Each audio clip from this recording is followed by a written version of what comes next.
शौहर का खराब रवैया देखकर हर बीवी के सामने तीन रास्ते होते हैं और हर बीवी उन तीन रास्तों में से कोई एक रास्ता जरूर जानती है।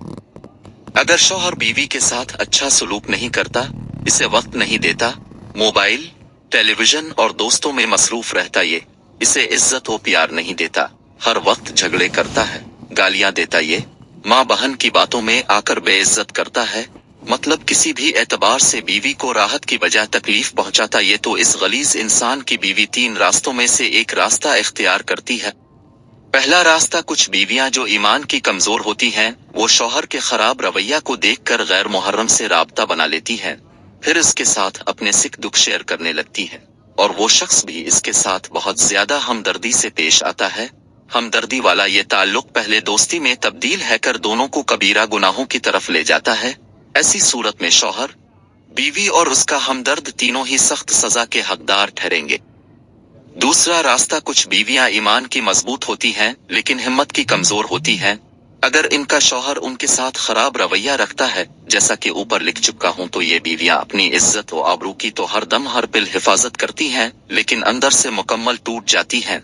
इनका हंसना रस्मी होता है, इनकी मुस्कुराहटें रस्मी होती हैं, इनकी बोलचाल रस्मी होती है, इनका लोगों से मिलना और बोलचाल करना सब रस्मी होता है।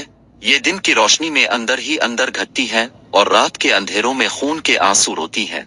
ये बीवियां जिंदा लाश बनकर अपनी जिंदगी गुजारती हैं और बरोज महशर इस बीवी का शौहर इस वक्त तक जन्नत में दाखिल न हो सकेगा जब तक बीवी के एक आंसू का हिसाब न दी दे। तीसरा रास्ता, इस रास्ते पर चलने वाली बीवियों का ईमान तो मजबूत होता ही है, लेकिन ये हिम्मत और इस्तिकलाल की पहाड़ भी साबित होती है।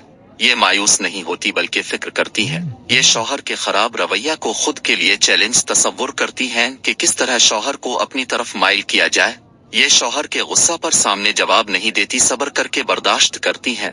ये शौहर के साथ बहुत ज्यादा नर्म और प्यार भरा रवैया रखती हैं।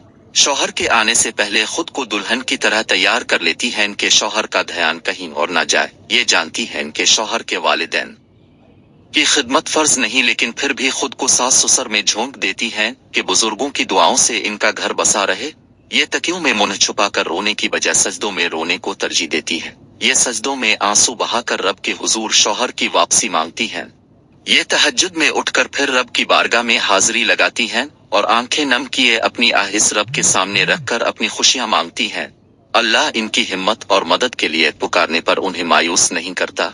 इनकी हिम्मत, इनकी कुर्बानियां और सब्र का फल देते हुए इनके शौहर का दिल इनकी बीवियों की तरफ फेर देता है। अगर बीवी पहला रास्ता इख्तियार करती है तो दुनिया में जिल्लत और रुसवाई और आखिरत में शौहर और हमदर्द समेत सख्त अजाब की हकदार ठहरेगी। अगर बीवी दूसरा रास्ता इख्तियार करती है तो गलीज शौहर की वजह से अपना ही दिल जलाती है, अपना ही खून जलाती है, अपने आप को तकलीफ देने के सिवा कुछ हासिल नहीं होगा, लेकिन इसे अल्लाह के यहाँ इस सब्र और इज्जत व आबरू की हिफाजत का बेतहाशा अजर मिलेगा। अगर बीवी तीसरा रास्ता इख्तियार करती है, शौहर की बेगैरती को खुद के लिए चैलेंज तसव्वुर कई हिम्मत और गौर व फिक्र से काम लेती है, जैसा कि ऊपर लिख चुका हूं, तो 80% बीवियां अल्लाह के हुक्म से अपने मकसद में कामयाब है कर एक खुशगवार अज़दोअजी जिंदगी गुजारती हैं। मैं यहाँ कहना चाहता हूँ कि शौहर के खराब रवैया पर हर बीवी तीसरा रास्ता इख्तियार करना चाहिए। इंशाअल्लाह रब ताला इसे मायूस नहीं करेगा। यहाँ एक और बात कहना चाहूंगा कि अगर किसी भी औरत की आंख में एक आंसू भी शौहर की वजह से इजा तो जन्नत में इस वक्त तक नहीं जा सकेगा जब तक बीवी इसे मुआफ ना कर दे। ये फतवे नहीं, दीन इस्लाम है जहाँ किसी एक इंसान का दिल दिखाने पर रोजे नमाज सारी इबादतें मुंह पर मार दी जाएंगी कि जाओ पहले इस शख्स से मुआफी लेकर आओ। एक शहीद जो अल्लाह की राह में जंग करते हुए शहीद हुआ हो, इसे भी जन्नत जाते हुए रास्ते में रोक लिया जाएगा कि तुमने फला दिन इस इंसान का दिल दिखाया था, पहले इससे मुआफी लेकर आओ तब तुम जन्नत में जा सकोगे।